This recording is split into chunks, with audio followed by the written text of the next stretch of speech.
যদি তোমরা তাকে অবলম্বন করো, ইস্তেমাদ থাকো আল্লাহ তাআলার হুকুমের প্রতি, তাহলে তোমাদের জন্য আল্লাহ পাক রিজিকের ব্যবস্থা, খাদ্য, টাকা পয়সা, চিকিৎসা, বাসস্থানের গ্যারান্টি দিবে। কি বলেন তো? এই জন্য আল্লাহ পাক বলেন, ফামান তাবিআ হুদায়া ফালা খাউফুন আলাইহিম ওয়ালা হুম ইয়াহজানুন। এই কোরআনের আইন যারা মেনে চলবে, কোরআনের শাসন যারা মেনে চলবে, কোরআনকে মেনে যারা চলবে, ফালা খাউফুন আলাইহিম, তাদের মনের ভিতরে কোনো ভয় নাই, ওয়ালা হুম ইয়াহজানুন, তাদের মনের ভিতরে কোনো চিন্তাও থাকবে না। কিসের চিন্তা থাকবে না? যে সমাজের ভিতরে কোরআন দিয়ে বিচার করা হবে, কোরআনের সমাজ ব্যবস্থা করা হবে, ওই সমাজের ভিতরে চুরির ভয়, ডাকাতির ভয়, হত্যার ভয়, খুনের ভয়, দর্শনের ভয়, লাঞ্ছনার ভয়, গঞ্চনার ভয়, কোনো ভয় থাকবে না। ওয়ালা হুম ইয়াহজানুন, ওই সমাজের মানুষের ভিতরে কোনো চিন্তাও থাকবে না।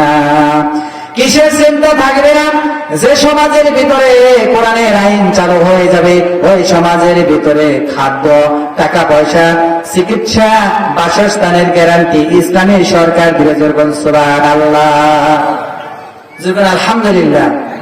এই ১৫০০ বছর বয়স হয়ে গেছে, কোরআনুল কারীম নাজিল হয়ে গেছে, বাংলাদেশের মানুষ এটা বিশ্বাস করে না। কোরআনুল কারীমের এই থিওরি এরা বিশ্বাস হয় না, মানে মুসলমান।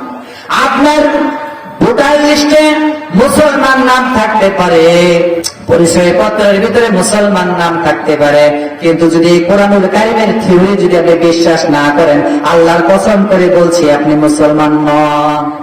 ঠিক না বলেন? লিল্লাহি তাকবীর। আল্লাহ পাক নামাজের কথা কত সুন্দর করে বলে দিয়েছে। নামাজ যদি এটা প্রতিষ্ঠিত না হয়, তাহলে কি হবে?